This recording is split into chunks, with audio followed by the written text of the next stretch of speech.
प्रणाम साथियों, मैं योगी अरुणानंद मुनि आप सभी का हार्दिक स्वागत करता हूं और आशा करता हूं आप सभी कुशल मंगल है। साथियों, अभी मैं ऋषिकेश में हूं और अपना आनंद ले रहा हूं। यहाँ पर बहुत शांति है यहाँ पर।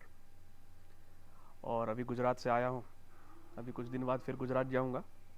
तो गुजरात से कुछ लोगों के मैसेज आए हैं कि ब्लड प्रेशर हमारा बहुत बढ़ जाता है, ब्लड प्रेशर बहुत बढ़ा हुआ है, तो कोई वीडियो आप उस पर बनाओ। तो वीडियो मेरी पहले भी हैं, लेकिन एक ही बीमारी को दूर करने के अनेक तरीके होते हैं।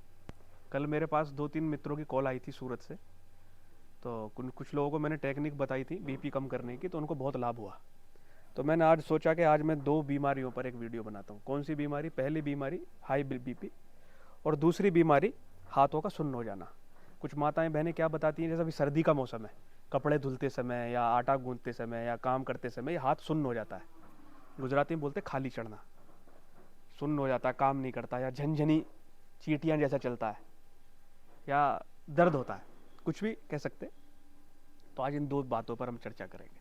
तो सबसे पहले हम हाई बीपी पर चर्चा करेंगे। तो देखो साथियों, अभी हाई बीपी का मामला ऐसा है कि हाई बीपी घर घर की बीमारी हो गई है। प्रेशर माने दबाव, जब रक्त का दबाव, हाई ब्लड प्रेशर, हाई माने उच्च रक्त दबाव, जब रक्त का दबाव नाड़ियों में ज़्यादा होने लगता है तो उन पर ज़्यादा जोर पड़ता है। जब ज़्यादा जोर पड़ता है तो ब्रेन में, जब ये घूमता है तेज़ी के साथ रक्त, जो ब्रेन की नाड़ियों में ज़्यादा तनाव आता है तो सर में दर्द होने लगता है, फटने लगता है, और कभी कभी ब्रेन हेमरेज भी हो जाता है। कहते हैं सिर की नस फट गई। और दूसरा क्या है कि ब्लड प्रेशर का, हाई ब्लड प्रेशर का किडनी के साथ भी बहुत बड़ा संबंध है। जिसकी किडनी में प्रॉब्लम होती है तो हाई बीपी की समस्या बनने लगती है ज़्यादातर। और हाई बीपी वाले को किडनी के प्रति भी थोड़ा सचेत रहना चाहिए। जिसको हाई बीपी रहता है तो कहीं ना कहीं किडनी भी उसकी इफेक्ट होने का चांस है। तो डॉक्टर्स क्या करते हैं, हमको एक गोली रोज खाने को देते हैं। हम लोग देखेंगे, अगर आपके परिवार में कोई होगा हाई बीपी वाला तो एक गोली रोज खाता है। ठीक है, वो भी प्राथमिक उपचार के तौर पर ठीक है, हम किसी भी पैथी को गलत नहीं कह सकते। लेकिन क्या कुछ ऐसे तरीके हो सकते हैं कि हमें दवाई भी ना खानी पड़े और धीरे धीरे धीरे धीरे हम स्वयं ही इसको क्योर कर सकें? पहले एक वीडियो मैंने बनाया था, इस वीडियो के अंत में एक लिंक हम दे देंगे उस वीडियो का, कि ज्ञान मुद्रा करने से आपका बीपी नॉर्मल होने लगता है। डाउन नहीं करना, डाउन हो जाएगा तो भी हम मारे जाएंगे। डाउन हो जाएगा तो कुछ काम करने की इच्छा नहीं होगी, बेहोश हो जाएंगे। तो बीपी एक नॉर्मल होना चाहिए। तो अभी क्या है कि लोगों के मन में एक आंकड़ा फिट हो गया है कि भी 140-80, या जो डॉक्टर बताते हैं कि भी 140-90, 100। तो उसमें क्या है, इन आंकड़ों से हमको बचना है। मैं आपको बताऊं, महात्मा गांधी जो थे उनका 220 रहता था ब्लड प्रेशर। आज की देखा जाए तो आज के मेडिकल साइंस के हिसाब से वो रोगी थे, लेकिन वो कई कई किलोमीटर पैदल चलते थे और कभी भी उन्होंने दवाई नहीं खाई। उनको कभी समस्या का सामना करना नहीं पड़ा। प्राकृतिक नियमों का पालन करते थे और बिल्कुल स्वस्थ थे वो गांधी जी। लेकिन इसका मतलब ये भी नहीं है कि 220 ब्लड प्रेशर हो रहा है और तुमको तनाव बहुत ज़्यादा प्रॉब्लम हो रही है तो तुम अनदेखा कर दो। सबसे बड़ी बात है, अगर बॉडी प्रॉब्लम फील कर रही है तो वहाँ पर उसको क्योर करना बहुत ज़रूरी है। तो मैं जो टेक्निक बताऊंगा इसको आप आज से शुरू कर देना। लेकिन अगर आप बहुत लंबे समय से दवाइयाँ खा रहे हैं तो आपको ऐसा नहीं है कि आज ही टेक्निक सीखी और आज ही दवाई बंद कर दी। ये बहुत गलत तरीका है। कोई भी दवाई हम खा रहे हैं तो वो बॉडी एडजस्ट हो जाती है, यूज थ्रू हो जाती है उस चीज़ का। हमको धीरे धीरे ही डॉक्टरी परामर्श से ही धीरे धीरे धीरे उस चीज़ से बाहर आना। ये नहीं कि आज ही टेक्निक करी, चलो आज ही दवाई फेंक दो। तो बहुत लोगों को इसमें प्रॉब्लम हो जाती है, क्योंकि आपने वो सॉफ्टवेयर फिट किया दवाई वाला। अब एकदम से छोड़ोगे तो अजीब लगेगा बॉडी को। तो धीरे धीरे धीरे वो दवाई कम करनी। तो टेक्निक क्या, बहुत सिंपल टेक्निक है। आपके पास ये 5 उंगलियां, और ये टेक्निक जो है ये क्वीगोंग टेक्निक है। क्वीगोंग मार्शल आर्ट का एक प्रकार है, जिसको शाओलिन कुंग फू बोलते हैं हम लोग, उसी का एक प्रकार है क्वीगोंग। तो इस टेक्निक को करने से पहले क्या करेंगे, पहले हाथों को रगड़ेंगे। हाथों को क्यों रगड़ेंगे? क्योंकि हाथों के अंदर प्राण शक्ति रहती है।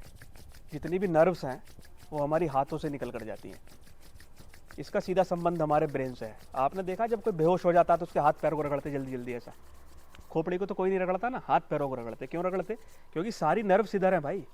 यहाँ पे रगड़ने से उसका नर्वस सिस्टम एक्टिव हो जाता है। तो हम पहले अपने नर्वस सिस्टम को एक्टिव करेंगे, अपनी हीलिंग पावर को जगाएंगे, अपनी रोग प्रतिकारक शक्ति को जगाएंगे, अपनी अंदर की शक्ति को जागृत करेंगे। जब ये गर्म हो जाए उसके बाद थोड़ा रिलैक्स हो जाना है और 2 लंबे गहरे श्वास लेने हैं। गहरा लंबा श्वास, धीरे धीरे श्वास छोड़ना है। गहरा लंबा श्वास लेंगे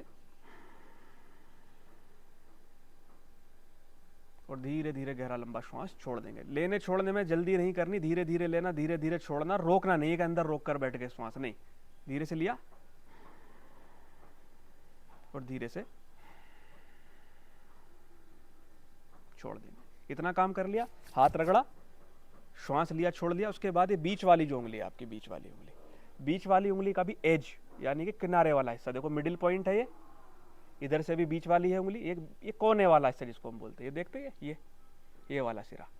इसको क्या करेंगे, उंगली और अंगूठे की सहायता से ऊपर से नीचे इस तरीके से करना, दबा के 10 to 11 टाइम, 10 से 11 बार। एक, अच्छे से दबाव डाल के, 2 3 4 5।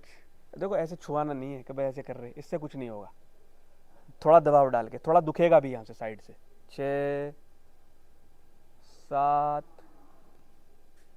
8 9 10 11 12 हो गया, 12 बार। अब उसी प्रकार से इस उंगली में करेंगे 12 बार, बीच वाली उंगली, 1 2, थोड़ा दबाव के साथ। कुछ लोग क्या करते हैं, पॉइंट तो करते हैं लेकिन उनको करने का तरीका बनता नहीं है, क्योंकि दबाव डालने का तरीका नहीं मालूम।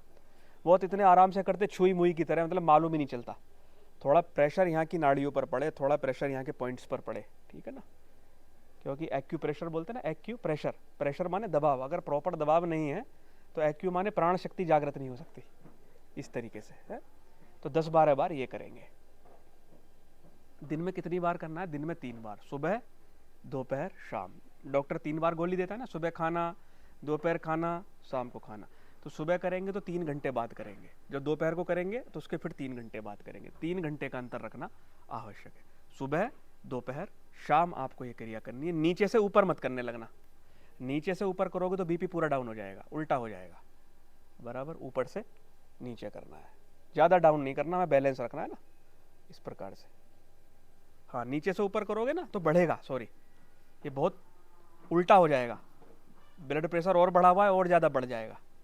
तो एनर्जी को जब हम इधर कर रहे हैं तो एनर्जी को अप कर रहे हैं, एनर्जी डाउन की आवश्यकता है ना, तो एनर्जी को डाउन करना है, इस प्रकार से। समझ गए? तो अभी क्या करना है, ये हो गया, ये बीपी का इलाज बता दिया। अब मैं आपको बता रहा हूँ हाथों में सुन्न होना, हाथों में खाली चढ़ना, झनझनी मचना। तो देखो साथियों, जब रक्त का प्रवाह मंद पड़ जाता है, नाड़ियाँ बहुत कठोर हो जाती हैं, तो ये समस्या आनी शुरू होती है। कुछ लोगों को लकवा भी मार जाता है। तो आपको मैं एक ऐसी टेक्निक बता रहा हूँ जो मैंने बहुत लोगों को बताई और बहुत लोग इससे लाभान्वित हुए हैं। क्या टेक्निक है? बहुत सिंपल सी टेक्निक है, केवल रक्त का संचार तेज कर देना है। कैसे?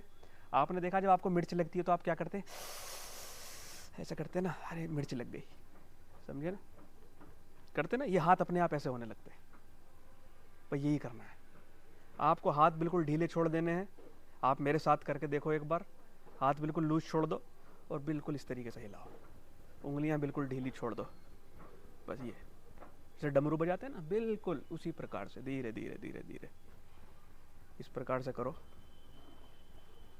कम से कम 40 से 50 सेकंड करने के बाद इसको क्या करेंगे, रोक देंगे।